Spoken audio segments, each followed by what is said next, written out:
여러분 안녕하십니까? 제3기 제3과 그리스도 안에서의 연합이라는 제목으로 안실학교 교과 공부를 하도록 하겠습니다.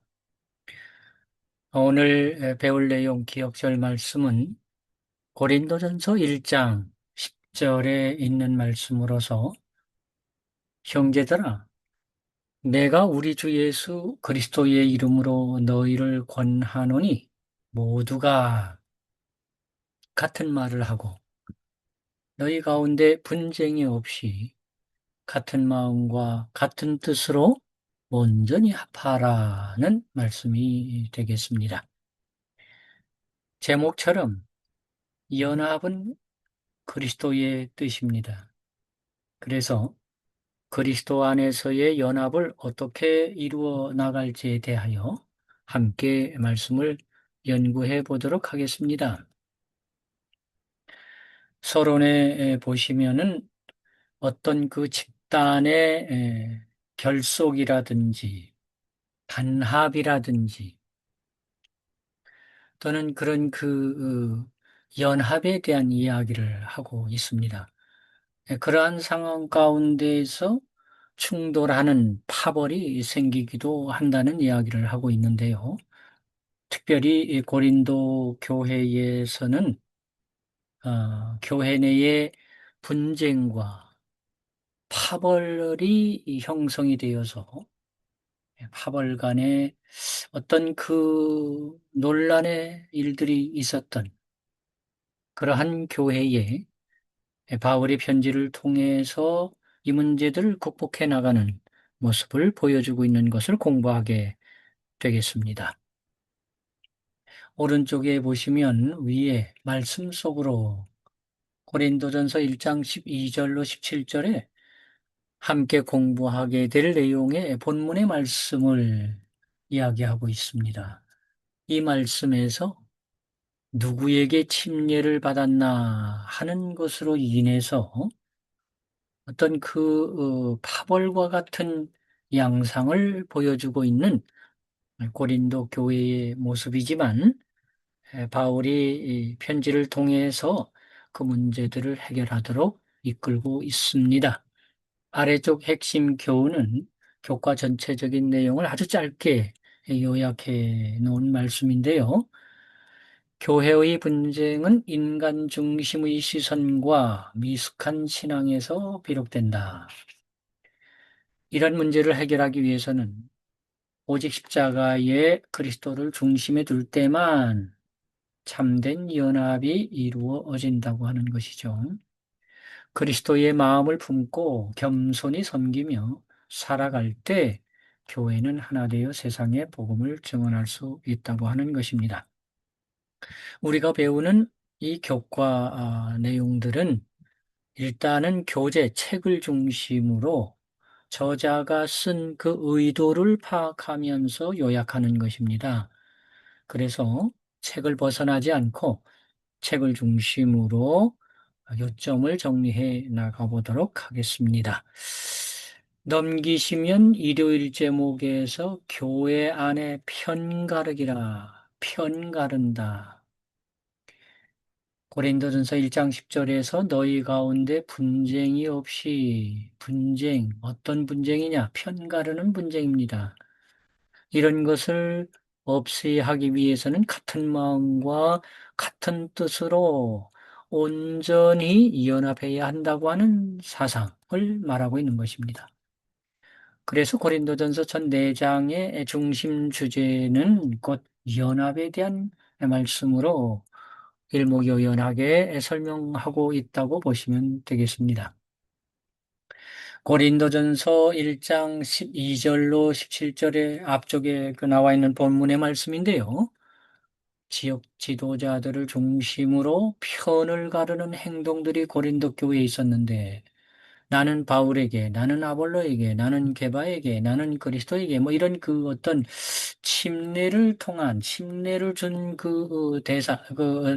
분들의 중심으로 이런 일들이 있었던 것 같습니다. 우리는 뭐 누구에게 침례를 받든 어떤 목사님께 침례를 받든 목사님께 침례를 받았어도 예수 그리스도, 즉 성부와 성자, 성령의 이름으로 예수 그리스도를 개인의 구주로 영접하여 아버지와 아들과 성령의 이름으로 침례를 받지, 목사님은 그냥 그 하나님의 그 명령을 대행하는 일일 뿐인데, 고린도 교회에서는 그것이 매우 심각하게 나타났던 것으로 악습처럼 분열이 있었던 것을 말하고 있습니다. 여기에 중간에 보시면 다음의 성경절들 로마서, 고린도전서, 고린도후서, 갈라디아서에는 분쟁이라고 하는, 다툼이라고 하는 원어적인 설명을 하면서 이야기를 하고 있습니다. 심지어 고린도 교회에서는 말입니다, 이런 분쟁으로 인해서 법적 소송까지 이어졌었다고 하는 것은 상당히 심각한 문제가 되었던 것입니다. 더욱이나 거룩한 성만찬 예식을 거행할 때에도 그 다툼이 있었다 하니, 고린도 교회는 현재 우리가 나가는 교회보다 더 심각했던 상황임을 보여주고 있습니다. 그러므로 교회의 내부는 매우 무서운 문제이며, 바울은 이것을 몹시 염려했기에 고린도 교회에 보내는 편지에서 이 문제를 가장 먼저 언급하고 있는 것입니다. 오른쪽에 보시면 그 고린도전서 앞쪽에 이 본문의 말씀드립니다. 나와 있는 이런 파벌 형성들이 교회 연합에 어떤 영향을 끼치느냐. 이것은 뭐 사탄이 좋아하는 형태죠. 뭐 교회 성장에는 장애가 될 뿐입니다. 네, 이런 모습이 현재 우리 교회에서는 결코 있어서는 안 될 것이라고 생각합니다. 영감의 교훈에 보시면 믿는 자는 연합해야 한다. 여기 교회 증언 5권에서 연합하면 힘이 생기고 갈라서면 약해진다. 우리나라에 전해지는 이야기들 가운데 속담처럼 뭉치면 살고 흩어지면 죽는다, 뭐 이런 그 내용과 거의 같은 뜻으로 보시면 되겠습니다. 사탄은 이 사실을 잘 알고 있습니다. 흩어지면 죽는다는 걸. 그렇기 때문에 분열을 시키는 거예요. 그러므로 우리는 예수의 정신으로 뭉쳐야 하는 것이죠. 그게 연합인 것입니다. 그러면 그 모든 문제들을 극복할 수 있을 거라는 것. 교회 안에 편가르기가 있다 할지라도 십자가로 인하여 연합을 이루어야 한다. 그러면 승리할 수 있다라고 하는 것을 설명하고 있습니다. 이러한 상황 가운데서 월요일 제목에서는 예수님을 중심으로 연합하라는 것입니다. 연합의 중심은 곧 예수 그리스도라고 하는 것입니다. 고린도전서 1장 10절에서 같은 마음과 같은 뜻이라, 그 마음이 어떤 마음이냐, 그 뜻이 어떤 뜻이냐. 그것은 우리 주님은 그리스도이시며 우리는 그분을 중심에 두어야 한다. 예수님 중심. 왜냐하면 뭐 바울에게 또는 뭐 아볼로에게 또는 게바에게 이렇게 침례를 받았다 할지라도 결국 우리는 여기 나와 있는 말씀처럼 예수 그리스도를 개인의 구주로 영접하여 아버지와 아들과 성령의 이름으로 침례를 받았기 때문에 우리는 다 한 가족이요, 한 그 신앙인 공동체이기 때문에 파벌이나 분열은 있을 수가 없다라고 말씀하고 있는 것입니다. 신체의 각각 부분에 손이 있고 발이 있고 머리가 있지만은 하나로 움직이는 것처럼 다양성 안에서의 일치를 보여주는 연합, 획일성이 아니라 연합을 이루어야 함에 대한 말씀을 예수님을 중심으로 하라고 말씀하고 있는 것입니다. 그러면 오늘 보시는 말씀, 여기 예수님을 중심으로 연합을 하라는 데에는 첫째, 우리는 누구나가 다 아버지와 아들과 성령의 이름으로 침례를 받은 사람이다. 그러므로 두 번째, 그런 다양성 안에서의 일치를 바라고 연합해야 한다는 것입니다. 그리고 세 번째는 교회의 중심은 인간 지도자가 아니라 예수님이라고 하는 사실을 잊지 말라고 하는 것입니다. 그러므로 네 번째 그리스도 안에서 하나 되어 그 결과로 우리가 연합을 이루는데 그 연합을 이루는데 필요한 것은 자아가 죽을 때 가능하다고 하는 것입니다. 자아가 살아있고 내 자신을 내세운다면은 그리스도 안에서 연합을 이루기가 어렵겠다라는 말씀을 하고 있는 것입니다. 그러므로 예수님을 중심으로 연합하는 우리는 다시 말씀드리면 우리 모두가 다 똑같이 아버지와 아들과 성령의 이름으로 침례를 받은 그리고 다양성 안에서의 일치를 이루어가는 연합해가는 말입니다. 또 우리 모두가 다 예수님이 주인이라고 하는 것, 인간 지도자가 아니라 예수님이 중심이요 주인이라고 하는 것을 잊지 말라고 하는 것, 그리고 자아를 죽이는 이런 것으로 인해서 예수님 안에서 연합을 이룰 수 있겠다라고 오늘 우리에게 교훈하고 있는 것입니다. 오른쪽에 보시면 우리 교회 안에 파벌은 없지만 소그룹은 있습니다. 파벌은 교회를 둔화시키지만, 성장을 둔화시키지만, 소그룹 활동은 교회를 성장시킵니다. 소그룹 활동은 파벌이 아닙니다. 그러나 소그룹 활동도 파벌처럼 느끼게 해서는 안 되겠다고 하는 것입니다. 모든 소그룹이 예수 그리스도의 정신으로 예수 그리스도의 정신으로 나아간다면 교회는 크게 부흥할 것입니다. 영감의 교훈에서 예수의 마음이 뭐냐? 사랑의 마음이라고 하는 것입니다. 모두가 다 예수의 마음, 사랑의 마음이 있다면 분열은, 파벌은 있을 수 없을 것이라고 하는 것입니다. 넘기시면 이 모든 것들을 지혜롭게 그리고 성숙하게 하라고 말씀하고 있습니다. 이 화요일 제목에서는 몇 가지 중요한 내용들이 있기 때문에 잘 살펴봐야 되겠습니다. 여기 파벌은 말입니다. 파벌은 5가지로 설명하고 있습니다. 인간 지도자를 과대평가할 때 파벌이 생깁니다.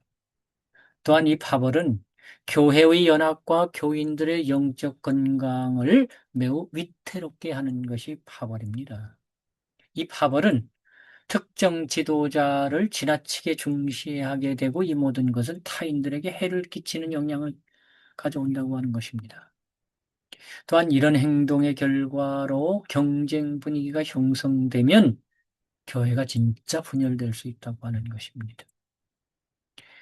그래서 인간 지도자를 기독교 정체성의 중심으로 삼으며 이런 상황이 벌어질 수 있기 때문에 인간 지도자를 세웠다 할지라도 그리스도 중심으로 연합을 함으로 파벌이나 분열을 가져오지 않도록 해야 한다라고 말씀하고 있는 것입니다.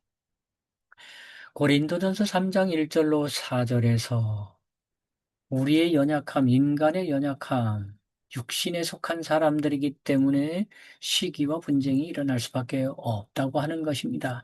이런 상황 속에서도 우리에게 영적으로 성숙한 신자가 있고 또한 지혜롭고 성숙한 그리스도인이 되어야 한다는 2가지의 권면을 하고 있습니다. 첫째로 영적으로 성숙한 신자는 이미 성숙한 신자는 그 말입니다. 하나님의 지혜를 인식하는 사람이라. 이 지혜는 성령으로 말미암아 오는 지혜입니다. 또한 이 지혜는 십자가를 나타냅니다. 예수님의 고난과 죽으심과 부활로 표시된 명시된 이 십자가를 나타내는 그리스도인이 곧 성숙한 그리스도인 신자라고 하는 것입니다. 그래서 참된 지혜와 그리스도 안에서 성숙해야 할 필요성을 독자들이 가지게 하는 것. 영적으로 성숙한 신자. 그러나 또 앞으로 살아가면서 지혜롭고 성숙한 그리스도인이 되어야 하겠다고 하는 것입니다. 지혜롭고 성숙한 그리스도인이 되기 위해서는 그런 사람들은 신령한 사람들이라, 즉 영에 속한 사람들이라고 하는 것입니다. 그들은 영적인 것을 영적으로 비교한다고 하는 것입니다. 또한 그들은 부드러운 음식만 아니라 단단한 음식도 먹는다고 하는 것입니다. 힘들고 어려운 일도 다 받아들인다는 얘기입니다. 결국 그것이 연단을 받아서 선과 악을 분별하는 자들이 된다고 하는 것입니다. 그러므로 이런 사람들은 마지막으로 갈라서지 않는다고 하는 것입니다. 분열하지 않는다는 그 말입니다. 파벌하지 않는다 그 말입니다. 오늘 화요일 제목에서 지혜와 성숙, 즉 지혜롭고 성숙한 그리스도인으로서 하나님 앞에 동력자로, 또 하나님의 성전으로, 하나님의 속한 사람으로 서라는 기회를 우리에게 주고 계십니다. 자, 오른쪽에 질문이 있습니다. 존경하는 사람에게 실망한 적이 있습니까? 있을 수 있습니다. 존경하는 사람도 실수할 수 있구나라고 우리는 그 교훈을 얻을 수 있는 것입니다. 자, 영감의 교훈에서 성령의 임재가 필요하다. 제가 이렇게 써놨습니다. 우리에게 절대적으로 필요한 것은 성령의 역사라고 하는 것입니다. 하나님의 성령께서 사람의 마음을 사로잡을 때 생애가 변화되는 것입니다. 죄된 생각은 사라지고 악한 행위는 멈추게 된다는 것입니다. 그러므로 우리에게 절대적으로 필요한 것은 성령의 역사라고 하는 것입니다. 이런 성령의 역사를 경험하는 사람들을 가리켜서 수요일 제목에는 그리스도와 같은 종이라고 표현하고 있습니다. 그리스도와 같은 종이요. 고린도전서 4장 1절과 2절에서는 하나님의 일꾼들은 충성해야 한다라고 표현하고 있습니다. 여기 고린도전서 3장에 있는 말씀들을 통해서 예수의 마음을 가진 자, 세상의 마음을 가진 자가 있다라고 표현하고 있습니다. 예수의 마음을 가졌다. 그것은 그리스도의 사고방식과 행동방식으로 살아가는 사람을 말하는 것입니다.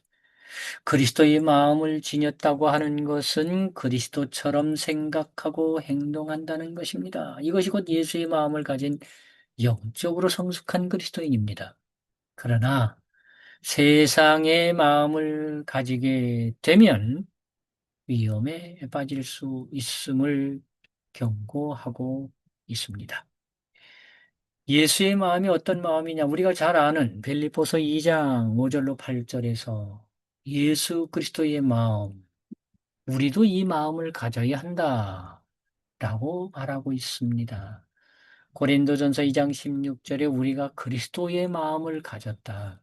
이 말은 그리스도와 같은 종, 그리스도와 닮은 사람, 그리스도인, 그리스도를 닮아가는 사람, 그런 뜻 아니겠습니까? 예수의 일꾼, 예수님을 닮은 사람들, 그리스도와 같은 종, 네, 자아와 이기적인 야망을 죽이고 예수님처럼 자신보다 타인을 복되게 하는 정신을 가진 사람 말입니다. 이런 사람들은 그리스도와 같은 종의 모습으로서 그리스도께서 모본으로 보여주신 리더십이 참된 지도자 상의 기초가 되어야 하고, 이들을 가리켜 청직이라고 부르고, 하나님의 일을 맡은 관리하는 사람, 위임받은 사람, 즉 그리스도의 일을 하는, 그리스도의 명령을 따라 행하는 종들임을 표현하고 있습니다. 오른쪽 다시 한번 빌립보서 2장 5절로 8절에서 경이로운 것은 하나님이 사람이 되신 것이고 죽기까지 복종하신 예수에 대하여 말하고 있는 것입니다. 우리는 이것을 통해서 자아를 죽이는 것이 그리스도의 정신이라고 하는 것을 이번 과를 통해서 주시는 교훈이라고 하는 것을 잊지 않으시기를 바랍니다. 더불어 사는 삶이라 때로는 쉽지 않습니다만은 형제들을 하늘에서 만나고 싶습니까? 좀 껄끄러운 사람들도 있을 수 있습니다. 우리가 만일 지상에서 그들과 평화롭게 한 마음으로 지낼 수 있다면 하늘에서도 그들과 함께 살 수 있을 것이나 이 땅에서 평화롭게 지내지 못하고 논쟁과 다툼이 끊이지 않는다면 어떻게 하늘에서 같이 살 수 있겠는가? 비유적인 얘기입니다. 우리는 하늘에 갈 때 모든 것을 초월하고 다 연합되고 한 마음이 될 것이라고 확신합니다. 이제 넘기시면 목요일 제목이 십자가를 드러내는 생활 방식입니다. 십자가를 드러내는 생활 방식이다. 여러분, 십자가는 편안한 게 아니죠. 쉬운 게 아니죠. 힘든 것이죠. 십자가는 고난을 나타내기도 합니다.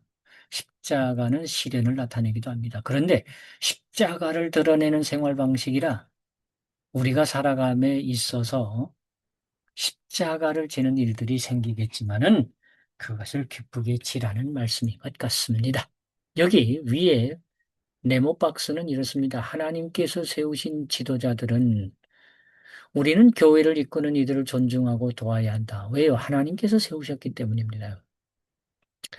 하나님은 자신의 사업을 맡길 사람들을 이 땅에 세우셨습니다. 하나님이 세우신 지도자입니다. 십자가에서 나타난 순종을 삶으로 드러내는 하나님께서 세우신 지도자들에게 귀를 기울이고 따라야 하는 것 당연합니다. 오직 십자가만이 사람을 지배하려는 모든 통제를 무너뜨리고 하나님의 말씀에 순종하게 하는 능력을 발휘하기 때문에 십자가를 드러내는 지도자를 따르라고 하는 것입니다. 고로 하나님께서 세우신 지도자는 그리스도를 닮은 지도자입니다. 그래서 그 일하는 모든 성공, 사업의 성공, 사역의 성공을 하나님께 돌린다고 하는 것입니다. 아래쪽에는 충성스러운 그리스도인 사역에 대하여 말하고 있습니다. 이런 충성스러운 그리스도인 사역을 하기 위해서는 필연적으로 따르는 것이 고난이라고 하는 것입니다. 고난은 그리스도인 사역의 특징이라고 표현하고 있습니다. 고린도후서 11장 23절로 28절에서 특별히 사도 바울의 시련과 고난에 대해서 설명하고 있습니다. 예수님의 발자취를 따르는 그리스도인 지도자는 바울처럼 고난을 감수하며 필요한 경우는 죽음도 순교도 불사해야 한다고 하는 것입니다. 왜냐하면 바울이 그러하였고 초대교회의 지도자들이 그리하였기 때문에 그렇습니다. 자, 오른쪽에 보시면 우리가 살아오는 동안 이런 시련과 고난이 있었습니까? 개인적인 신앙의 경험들이 있었을 것입니다. 우리는 어떤 역경도 이겨내고 성장하는 그리스도인의 모습을 갖춰야 되겠습니다. 영감의 교훈에서는 자아를 내려놓으라. 자아를 하나님께 내려놓으라. 자아를 내려놓을 때 우리는 그리스도의 일꾼으로 서게 될 것입니다. 이 과를 마무리하면서 금요일 제목의 위에 박스 내용을 보시면 하나님의 진리를 믿는 남은 자들이 하나로 연합할 때 세상은 그들이 진리를 지녔으며 하나님께 선택받은 특별한 백성임을 확실하게 믿게 되며 원수는 이런 연합에 당황하며 이 연합을 무너뜨리기에 작정할 것이다. 현대 진리를 마음으로 믿고 삶으로 예정할 때 하나님의 백성은 하나가 되어 강력한 영향을 발휘하게 될 것이다. 오늘 배운 내용들 그리스도 안에서의 연합입니다. 우리가 속한 모든 교회에서 연합을 이루시는 우리 모든 성도님들 되시기를 바랍니다. 기도하겠습니다. 하나님 아버지, 감사합니다. 우리를 선택해 주시고 불러주셨습니다.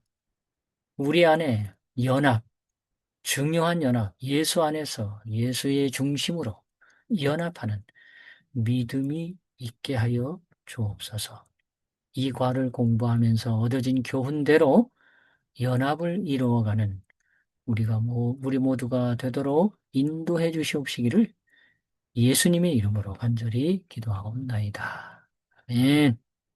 네, 교과 마치도록 하겠습니다.